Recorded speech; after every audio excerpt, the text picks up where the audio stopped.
वह राजनेता जिसे मध्य प्रदेश की राजनीति का संत कहा जाता है, जो मध्य प्रदेश का पहला गैर कांग्रेसी मुख्यमंत्री था। इन्हें राजनेता कहते हैं में आप सभी का स्वागत है। मैं आदित्य यादव आज आपको सुनाऊंगा कहानी कैलाश चंद्र जोशी की।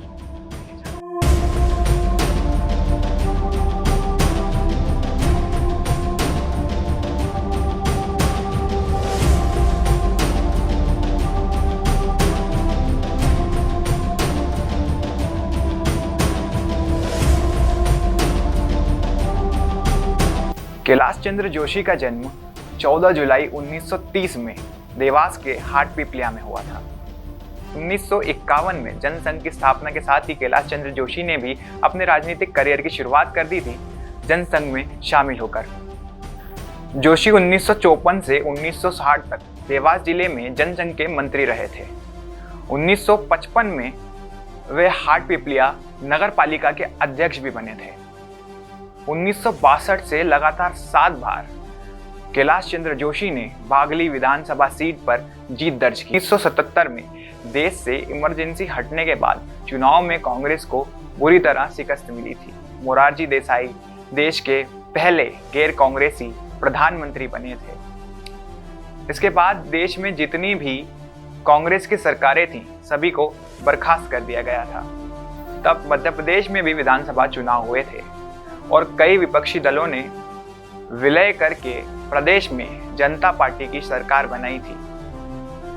जनता पार्टी ने प्रदेश की 320 सीटों में से 231 सीटों पर जीत दर्ज की थी, जिसमें सबसे ज़्यादा सीटें जनसंघ ने जीती थी और दूसरे नंबर पर बीएसपी थी। यहाँ अपने अच्छे व्यक्तित्व का फायदा जोशी को हुआ।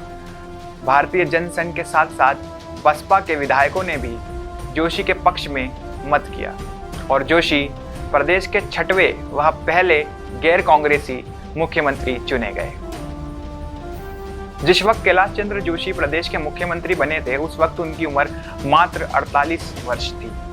अब 48 वर्ष की उम्र में कोई व्यक्ति मुख्यमंत्री बनेगा तो सबके दिमाग में एक युवा मुख्यमंत्री की छवि ही आई। लेकिन अपने पूरे कार्यकाल में कैलाश चंद्र जोशी एक रहस्यमयी बीमारी से जूझते रहे। जोशी की हालत ऐसी हो जाती थी कि वह घर से एयरपोर्ट के लिए निकलते थे, लेकिन रास्ते में ही उन्हें इतनी तेज नींद आती थी कि उनकी गाड़ी को वापस घर की ओर ले जाना पड़ता था और वे घर में जाकर वापस सो जाते थे। उनकी इस बीमारी की चर्चा दिल्ली तक थी।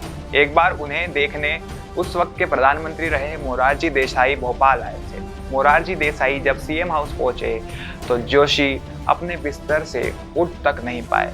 उन्हें लोगों ने जगाने की कोशिश की और बताया कि प्रधानमंत्री आपसे मिलने आए हैं, तो जोशी ने नींद में ही हूँ हाँ करा और करवट बदलकर पुनः सो गए। एक इंटरव्यू में जोशी ने अपनी इस नींद की बीमारी में कहा था कि उन पर किसी ने टोटका कर दिया है, इस वजह से उन्हें बार बार नींद आती है और वो बीमार पड़ जाते हैं। इस नींद की समस्या और बीमारी के साथ ही उनके कार्यकाल में एक और घटना घटी थी।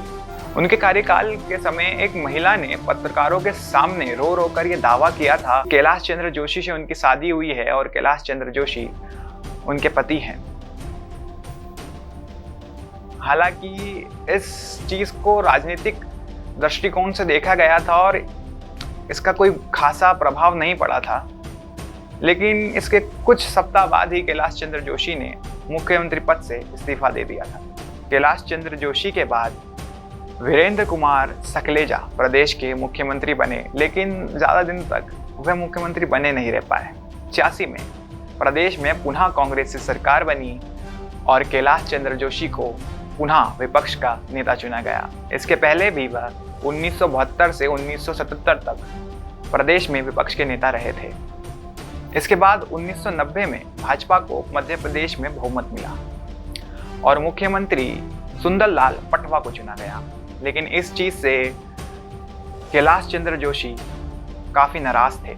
उन्होंने मंत्रिमंडल में शामिल ना होने का फैसला कर लिया था, जिसके बाद करीब 6 महीने बीत जाने के बाद उन्हें मनाया गया और प्रदेश का बिजली मंत्रालय उन्हें सौंपा गया। हालांकि अयोध्या कांड के बाद दिसंबर 1992 में भाजपा की यह सरकार भी गिर गई थी। 1992 के लोकसभा चुनाव में भाजपा ने दिग्विजय सिंह के गढ़ में सेंध लगाने के लिए कैलाश चंद्र जोशी को चुनाव में उतारा था।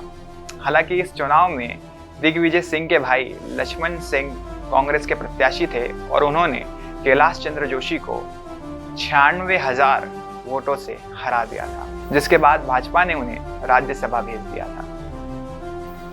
इसके बाद 2002 में कैलाश चंद्र जोशी को भाजपा का प्रदेश अध्यक्ष नियुक्त किया गया था। फिर 2004 से 2014 तक भाजपा के टिकट से कैलाश चंद्र जोशी भोपाल से सांसद बने। 24 नवंबर 2019 को 90 वर्ष की आयु में कैलाश चंद्र जोशी का निधन हो गया।